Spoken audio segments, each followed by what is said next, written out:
بسم اللہ الرحمن الرحیم۔ السلام علیکم ورحمۃ اللہ وبرکاتہ۔ آج کی ویڈیو میں ہم رسول اللہ صلی اللہ علیہ وآلہ وسلم کی 3 اہم اور مفصل احادیث کا مطالعہ کریں گے جو ہمیں دین کی حکمت اور مسلمانوں کے اعمال کی اہمیت کو سمجھنے میں مدد فراہم کرتی ہیں۔ ان احادیث کے ذریعے ہمیں سیکھنے کو ملتا ہے کہ دینی علم حاصل کرنے کی ضرورت اور اس کے اثرات کتنے گہرے ہوتے ہیں، اور کیسے نبی کریم صلی اللہ علیہ وآلہ وسلم نے اپنی امت کو اس بات کا درس دیا کہ دین میں میانہ روی اور لوگوں کے حالات کا خیال رکھنا ضروری ہے۔ عبداللہ ابن مسعود ہر جمعرات کے دن لوگوں کو وعظ سنایا کرتے تھے۔ ایک آدمی نے ان سے کہا، اے عبد الرحمن، میں چاہتا ہوں کہ تم ہمیں ہر روز وعظ سنایا کرو۔ انہوں نے فرمایا، تو سن لو کہ مجھے اس امر سے کوئی چیز مانے ہے تو یہ کہ میں یہ بات پسند نہیں کرتا کہ کہیں تم تنگ ہو جاؤ، اور میں وعظ میں تمہاری فرصت کا وقت تلاش کیا کرتا ہوں، جیسا کہ رسول اللہ صلی اللہ علیہ وآلہ وسلم اس خیال سے کہ ہم کبیدہ خاطر نہ ہو جائیں، وعظ کے لیے ہمارے اوقات فرصت کا خیال رکھتے تھے۔ اس حدیث میں عبداللہ بن مسعود رضی اللہ عنہ ہمیں سکھاتے ہیں کہ رسول اللہ صلی اللہ علیہ وآلہ وسلم لوگوں کی حالت اور وقت کا لحاظ رکھتے ہوئے انہیں وعظ و نصیحت کرتے تھے۔ اس سے ہمیں یہ سبق ملتا ہے کہ دین کی تعلیم اور وعظ کو اس طرح پیش کیا جائے کہ لوگوں کے لیے وہ بوجھ نہ بنے، بلکہ وہ اسے خوشی سے قبول کریں۔ وہ خطبہ میں فرما رہے تھے کہ میں نے رسول اللہ صلی اللہ علیہ وآلہ وسلم کو یہ فرماتے ہوئے سنا کہ جس شخص کے ساتھ اللہ تعالیٰ بھلائی کا ارادہ کرے اسے دین کی سمجھ عنایت فرما دیتا ہے، اور میں تو محض تقسیم کرنے والا ہوں، دینے والا تو اللہ ہی ہے، اور یہ امت ہمیشہ اللہ کے حکم پر قائم رہے گی، اور جو شخص اس کی مخالفت کرے گا انہیں نقصان نہیں پہنچا سکے گا یہاں تک کہ اللہ کا حکم قیامت آ جائے اور یہ عالم فنا ہو جائے۔ اس حدیث میں رسول اللہ صلی اللہ علیہ وآلہ وسلم نے فرمایا کہ جسے اللہ تعالیٰ دین کی سمجھ دے وہی سعادت مند ہے۔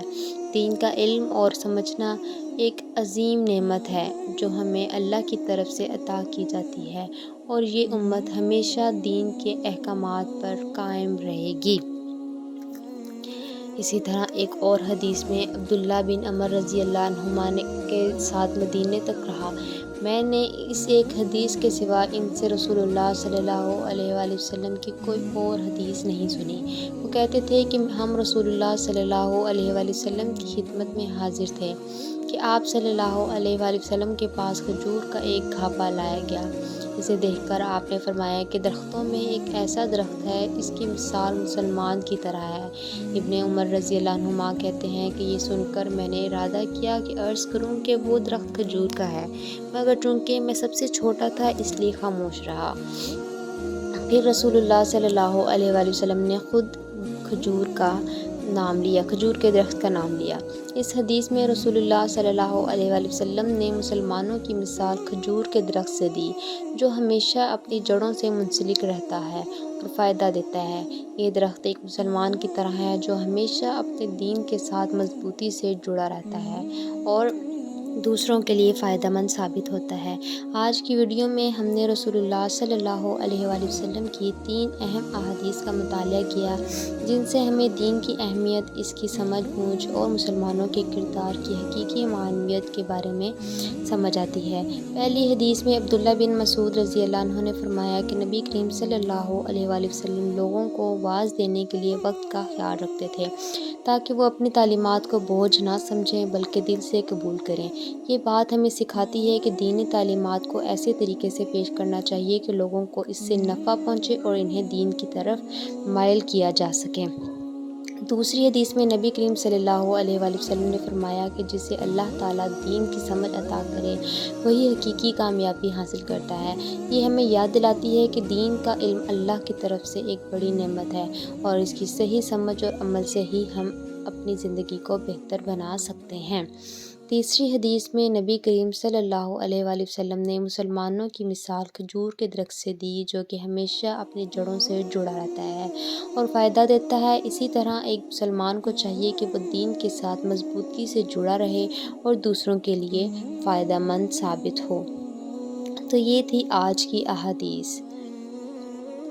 ہمیں دین کی گہرائی اور اس کے عمل کی اہمیت کو سمجھنے میں مدد دیتی ہیں۔ ہمیں چاہیے کہ ہم اپنی زندگیوں میں ان تعلیمات کو نافذ کریں اور دین کی راہ پر چلیں۔ اللہ تعالیٰ ہمیں اپنے دین کی صحیح سمجھ عطا فرمائے اور ہمیں اس پر عمل کرنے کی توفیق عطا فرمائے۔ آمین ثم آمین۔ آخر میں آپ سب سے گزارش ہے کہ ہمارے چینل کو سبسکرائب کریں اور ویڈیوز کو شیئر کریں تاکہ زیادہ سے زیادہ لوگوں تک دین کی صحیح تعلیمات پہنچ سکیں۔ آپ کے فیڈ بیک و تجاویز کا انتظار رہے گا۔ اللہ ہمیں اپنی ہدایت عطا فرمائے۔ آمین۔ جزاکم اللہ خیرہ۔